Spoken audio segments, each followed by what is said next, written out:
All right, folks, today we're going to talk about section 3.3, equations in y equals mx form. Our essential question asks, how can I solve problems using something called direct variation? So I think the very first thing that we should do is define direct variation.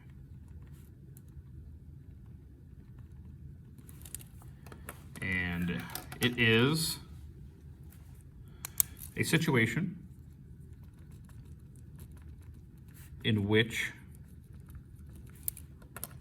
two quantities increase or decrease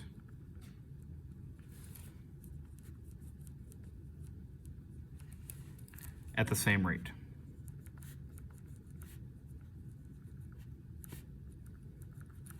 So we can, in the real world, think about this in terms of, I don't know, hours worked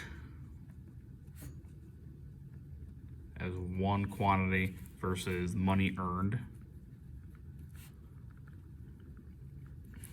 As long as my pay is not changing, that would work.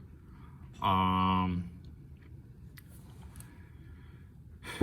that would be a positive situation. Maybe if you're buying your favorite snack at the vending machine, so like candy bar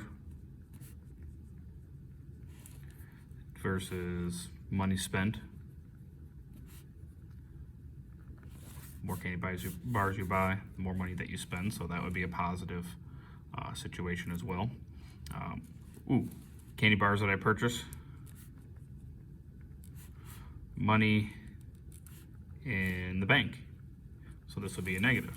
The more of these I buy, the less that. So this is going up with my amount of money in my bank savings account or whatever it is going down. All right. So we're working with y equals mx. And the key here today that's different for us is this little equation and this letter m. M represents slope. And remember, slope is also a constant rate of change. It will also represent y over x if the information is proportional. We'll talk about that as time goes. Okay.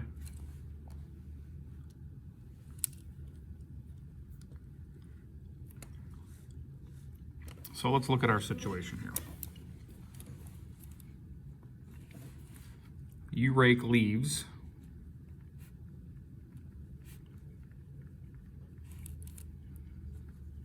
for 2 hours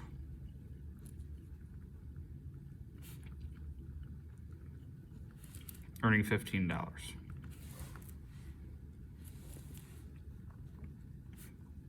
I hate raking leaves.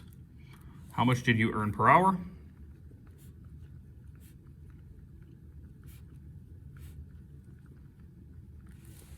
And then we get to write this in y equals mx form.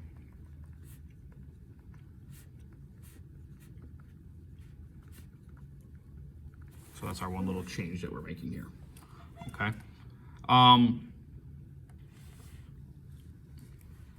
So what I can do is I can take this information and I can put it into a table to really see what's going on with my situation.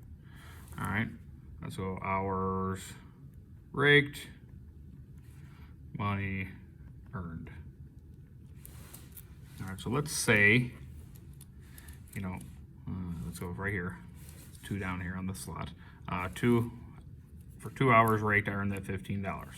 Well, how much have I earned for 0 hours raked? Hopefully $0. Hopefully I'm not paying you just to show up. So right here is going to be our M for how much we're going to earn for 1 hour. Okay. Hopefully I can kind of figure and walk backwards. Or if I need to, I can create my constant rate of change, $15 for 2 hours. And that can help me figure out that it's $7.50 for 1 hour. So I need $7.50 here. And then I can kind of go along my way. I can now figure out 3 hours will be $22.50 because now I know my constant rate here. All right, so I may need this, I may not, just depends on how the situation is and what makes sense to me. Okay, but this right here is important for us. This is here and it's here. And both of those are representing our slope and our constant rate of change. All right, so I can put this information into this equation. When I put it into that equation, I'm just putting our constant rate of change in for my m. So it turns into y equals 7.50x. Now I can plug in any number that I want for x, and that's going to represent our hours. That's our first column here. I can figure out, therefore, how much money y is for how much money I've earned. Okay, so if I'm going to be raking leaves for weeks on end, and I want to earn a lot of money to purchase something, all right, how many hours might I have to work to make a certain amount of money or something like that? Okay, the key here is, when we go back to our definition, m does equals slope equals croc equals y over x if the information is proportional. Well, this is, I know it's going to be proportional if it goes through the origin, okay, or it goes through 0, 0. This information helps me know it's proportional.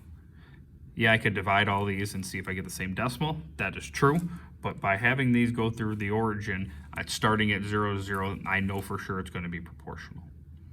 Okay, a couple of things that we can write down. M can be a decimal now. It's okay if it's working with direct variation. That's not a problem. If the information is proportional, y divided by x will give us our rate, our unit rate, which will equal our slope. Okay, so that's kind of what I just all talked about there. All right, good luck.